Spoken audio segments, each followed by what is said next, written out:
आज गेट जाम हुआ, क्या कुछ आगे की रणनीति है, क्या कुछ अब तक हुआ? देखिए, लोकतांत्रिक भारत में ये दुर्भाग्य का विषय है। जिस भारत को किसान और मजदूरों का भारत कहा जाता है, जहां उनको रीढ़ की हड्डी कहा जाता है, और ऐसे गणतांत्रिक भारत में अगर कोई मजदूर अपनी मांगों को लेकर, स्थानीय लोग अपनी मांगों को लेकर अगर 40 दिन तक धरने पर बैठते हैं, उसके बाद भी माने प्रबंधन वार्ता के लिए नहीं तैयार होती है, तो ये कहीं ना कहीं एक शर्मनाक विषय है। लोकतंत्र पर प्रश्न चिन्ह खड़ा होता है। यही अगर कोई नेता विधायक अगर फ़ोन कर दे तो जीएम दौड़कर उनके दफ्तर पर, उनके आवास पे चले जाते हैं, लेकिन 40 दिन तक पूरे परिवार के साथ लोग धरना पर बैठते हैं, लेकिन वार्ता नहीं हो पाती है।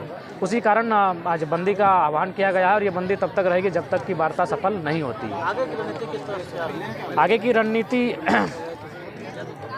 और इस आंदोलन को बृहद किया जाएगा। इसे पूरे गांव-गांव तक ये मैसेज फैल ही रहा है, और जैसे जैसे दिन व्यतीत होगा भारी संख्या में लोग जुटेंगे, और ऐसे में प्रबंधन के लिए बहुत बड़ा गंभीर विषय होगा। अगर किसी के साथ कुछ अप्रिय घटना घटती है तो इसके लिए यहाँ के स्थानीय प्रशासन और प्रबंधन दोषी होगी। 20 मजदूर को 3 साल से उसको बाहर रखा गया है, निष्कासित किया गया है, इस पर आप क्या कहते हैं? देखिए, इस पर सवाल आप प्रबंधन से पूछिए, ये मेरा सवाल नहीं है। मैं यहाँ आंदोलन करने के लिए आया हूँ। मैं मजदूरों के साथ साथ जो स्थानीय लोग हैं उनके समर्थन में आया हूँ, और उनकी मांगे वाजिब है, उनको उनका अधिकार मिले। बाकी क्यों निकाला गया ये तो प्रबंधन के पास जवाब होगा। अब अनिश्चितकालीन चक्का जाम जारी रहेगा? हाँ, अनिश्चितकालीन जब तक वार्ता नहीं होती है हमारे, मांग पूरा नहीं होता है, हाँ, जब तक मांग पूरा नहीं होगा तब तक ये आंदोलन चलेगा। इतने देरी से आए हुए हैं, अभी तक कंपनी के कोई भी वार्ता करने? देखिए, आप जानते हैं कि कंपनी भले नाम की कंपनी होती है, लेकिन उनका संबंध पॉलिटिशियन से होता है, माफियाओं से होता है। तो कहीं ना कहीं उन्होंने वो आश्वासन दिया होगा कि आप धीरज रखिए, हम लोग इसको सॉर्ट आउट कर लेंगे। लेकिन खैर, ये नया आंदोलन है, नया झारखंड है। अब हर एक व्यक्ति अपने अधिकारों को समझने लगा है, वो लड़ने के लिए तैयार है। दादा, ईडी लगातार प्रेशर बना रहा है। देखिए, यहाँ का विषय ये नहीं है। आप चाहेंगे जिस विषय के लिए बैठे हैं उसके लिए आप अलग से सवाल कीजिए। 20 मजदूरों का बात है कि और कुछ बात है यहाँ पे? नहीं, स्थानीय लोग जो हैं उनका भी 75% रोजगार का बात है, रैयत विस्थापितों के रोजगार का विषय का बात है। हाँ, क्या सवाल है पत्रकार महोदय?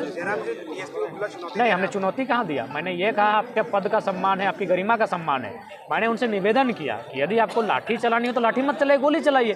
क्यों लाठी चलाइएगा तो हम लोग घायल हो जाएंगे, और घायल जब गरीब लोग हैं तभी ना नौकरी की मांग के लिए धरना पर बैठे, तो हमारा इलाज कौन करेगा? मर जाएंगे तो कफन कोई भी चंदे में दे देगा, इसलिए हमें मार दीजिए। अगर आपको ड्यूटी अगर बात भी करती है, अगर आपको ड्यूटी में अगर सही गलत मजदूरों की चीख पीड़ा नहीं दिखती है, और अगर आपको ड्यूटी में प्रेशर में है, तो हमने यही उनसे आह्वान किया कि आप हम पे गोलियां ही चला दीजिए, लेकिन लाठी मत चलाइएगा। चैलेंज नहीं कहा, उनसे निवेदन किया मैंने कि गोलियां चलाइए, लाठियां नहीं। प्रबंधक से कुछ बात हुई?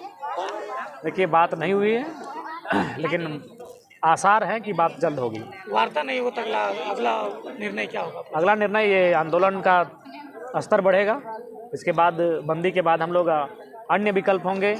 आमरण अनशन है, आत्मदाह है, हर वो हथकंडा अपनाएंगे जो लोकतांत्रिक भारत में कंपनी और रैयत के बीच लड़ाई होती है, हर उस हथकंडे से हम लोग गुजरेंगे।